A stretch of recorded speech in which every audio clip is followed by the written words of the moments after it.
My second day at Colonsay started with waking at Kiloran Bay and exploring the vicinity, and then setting off across the island, including through some of the nice woodlands around Colonsay House.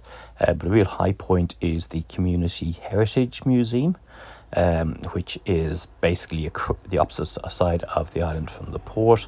It's an old Baptist church, and it's got quite a lot of fascinating photographs and items from the island's history, as well as a good set of information boards that get into the older archaeology, and give you an idea of how long the island has been inhabited and everything that's been going on there. There's actually a huge range of archaeological sites. I was only able to get to a couple, which we'll get onto in a bit, but you could probably spend a week, I'd say, just trying to visit all the various places that are available. Then it was on up to the area around the airfield, which I was scouting out for camping that night. There's a golf course there, but then there's also an area past the golf course that's basically just sheep grazing land. And also this Viking fort plaque that I passed. And then in the afternoon I went back to Colonsay House because I'd seen a mention of a Christian statue from the 17th century that had been moved there, and I'm going to talk about that in this clip now.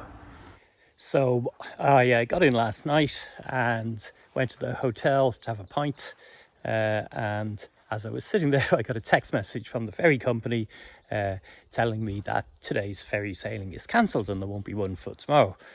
So almost everybody in the bar got it at the same time, and there were various exclamations because, of course, it's the only ferry off the island. And I've even heard of somebody taking a rib out this morning, some 35 kilometres, a vet apparently who needed to get back. But anyway, in order to kill time, I came to Colonsay House because, of course, I'd completely forgotten that in Scotland you still have families that own big parts of the countryside. So that's what this is, and it's open on a Thursday, and you can pay £3 in to have a look around the gardens. And the reason I really wanted to have a look around the gardens was because I discovered this guy was here. All right, so the thing is, this isn't where he came from. He was moved here. It's a 7th or perhaps 8th century early Christian statue. I'll stick a close-up photo in so you can have a good look. That was originally in a fishing village elsewhere on the island and was moved here at some point. I'm not exactly sure when. Now technically they say it's part of a holy well, but to me it looks very much like the local rich guy swiped really a very significant artefact. I mean, you'll see from the pictures that's quite an extraordinary piece to use as a garden ornament. So there you go. I'll throw in a few pictures of the house and the gardens. They're nice, but and the other funny thing is, as I was leaving the beach this morning, I came across a no camping sign and I went, that's funny, you know. I thought the Scottish Access Act meant, you know, you couldn't have that sort of thing, and I've realised since that it's in the same style and script as the signs for the house.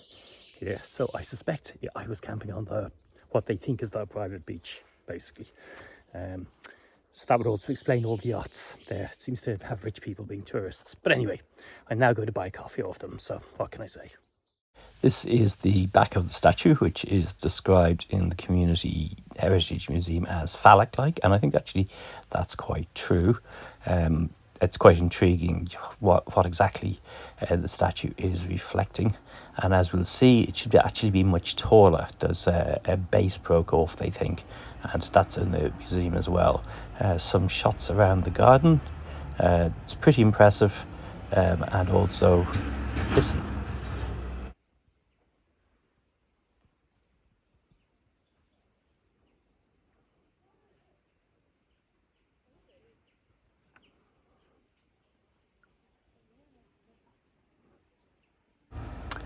And then the statue again, head of a monk with a tail of a fish, and as we shall see, much taller than here. We'll get onto that in a minute. I was quite intrigued by it. This is the house itself, so I decided to go back to the Heritage Museum again and see what else they had on it there.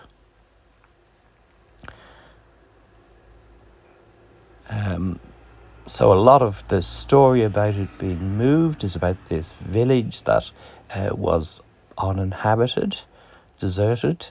It sounds like, in fact, new housing was built from the poems that are said here, and that the statue was moved in the 1870s.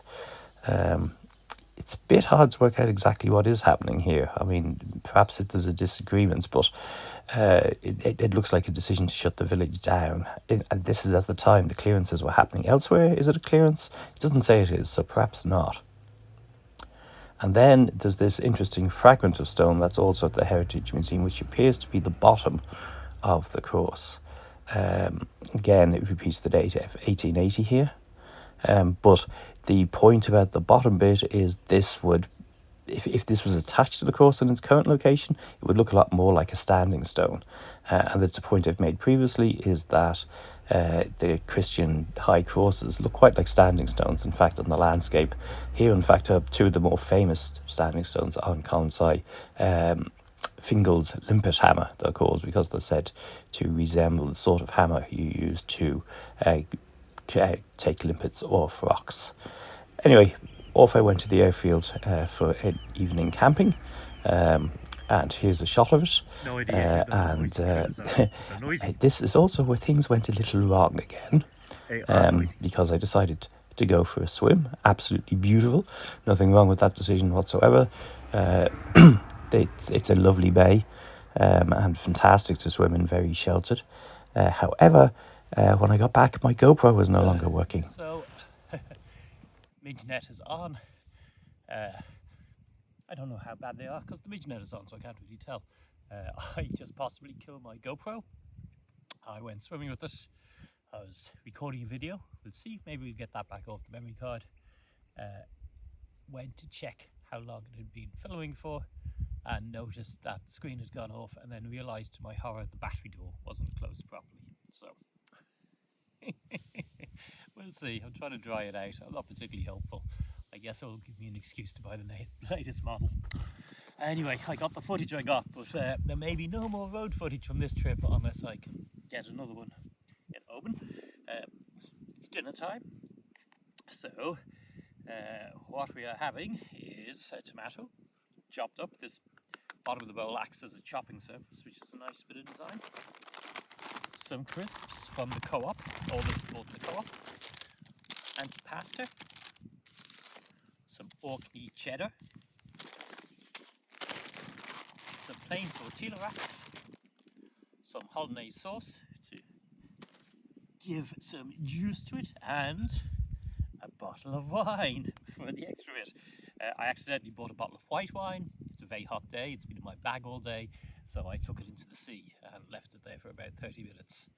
And if you're hearing strange noises in the background, that's sheep. They're coming down to visit in numbers, in fact. I hope they're not going to steal my crisps. Mr. Crisps, do sheep steal crisps? I guess we're about to find out. Anyway, so that's it. Setting is absolutely gorgeous. Course from the airfield on Colonsay. There are a couple of other wild campers down here as well. But yeah, I could say even if I have wrecked my camper, I'm still pretty content. I had a nice swim in the process of doing that. So, you know, sometimes you gotta shrug off the losses, don't you? Anyway, cheers.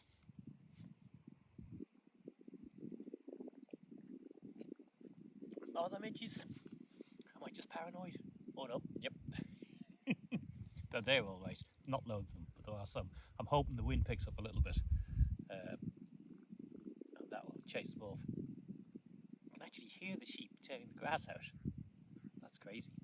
I'll give you a look at the sheep actually. Just like slowly coming closer.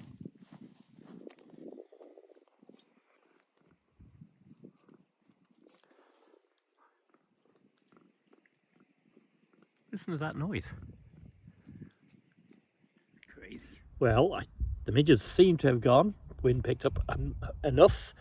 It's not very windy, but it seems to be enough to disperse them. Maybe there's not so many down here. And the wine actually turned out to be very nice. I'm happily drinking it, even though it's a somewhat lukewarm white from the south of France. Growing white grapes or white wine for 2,000 years, according to the back of the bottle. So maybe they know a thing or two about what they're doing. There's a lot of sheep noises. Not much else down here. But yeah, I was just thinking, I'm getting very relaxed and into this now. I mean, this is day six, I think. So yeah, it's just a journey unfolding. I'll see how long I stick with it, but maybe it'll be a while. Maybe I'll give up in 2 days, who knows. It'll be funny being back in the town tomorrow. Oban actually has a Weatherspoons, and it has a home base and a whole load of other things like that I am unlikely to see again, maybe onto Inverness. I don't think Ullapool has much of that sort of thing, but we'll see. But yeah, I've one repair I'd like to do with the bike, which is the kickstand. Screws snapped again, and led to a conversation about kickstands with a fellow bike packer. But anyway, if I could put it back together, it would be nice, because it's just so much easier to take a photograph when you can just stop anywhere, put the stand down. But we'll see. And a few more tent and location shots from that bay opposite the airfield. The bike, I'm having to lean it off a rock now because of the stand. Yeah, take off. As you can see, the Paps of Jura once more appearing in the far distance. They've been appearing for the last few days, wherever I've been. Obviously, Jura itself. Very ambitious to try and climb them. I think it's a 16-hour hike, so I didn't. And then the last highlight of the day was the appearance of the lambs. So this was actually really quite cute, because they obviously don't have that much unusual things happening. So they all became very curious as to what this was happening on their beach. Came over to visit me, and I ended up singing to them. So if you want to hear me singing to some lambs about their antics, well, that's about to come up in a second. And we'll see what you think about that. You can post a comment. We are the Lamb Gang. Lamb Gang. Lamb Gang. Lamb Gang. Lamb Gang. Lamb Gang. We are the Lamb Gang. Crazy Lamb Gang.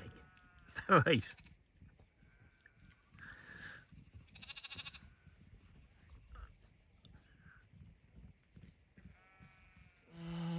Lamb Gang, we are the crazy Lamb Gang. Hey babies, Lamb Gang, we are the crazy Lamb Gang. Oh, now you're in trouble. What are you doing? What do you think you're up to? Explain yourselves. That's not how we expect you to behave. Lamb Gang, oh yeah, Lamb Gang, we are the crazy Lamb Gang, oh Lamb Gang, we are the crazy Lamb Gang.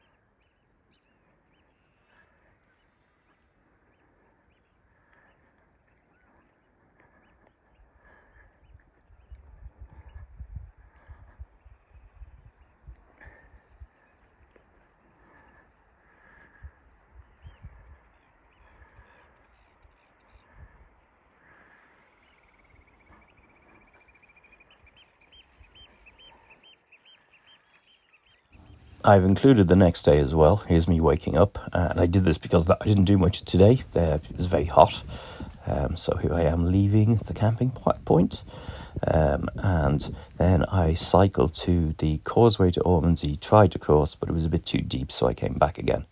And then I went and climbed to the Lord Colonsay monument. No idea why they built a monument to him, but it does have some nice views over the port area, which is what I'd gone up there to see. And you can compare that with the photograph in the History Centre. And the other thing that I saw, I was thinking of swimming this beach, but the cows put me off.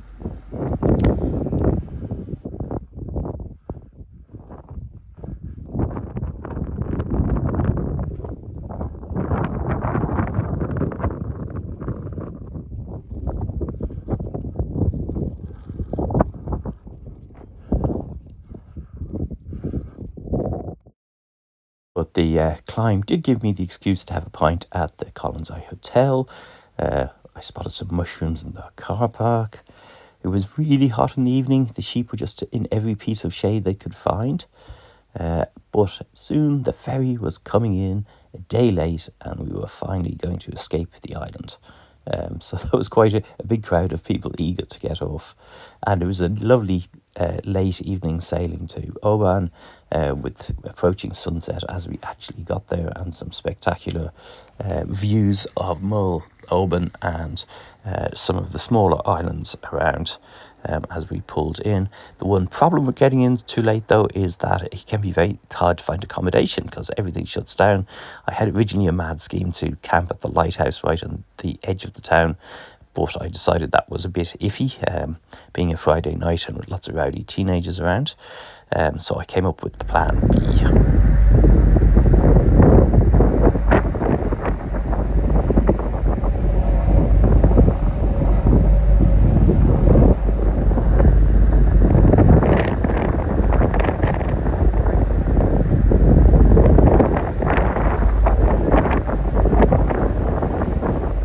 Which was the Rose View campsite on the edge of town. And thankfully, even though we were late, we were let in.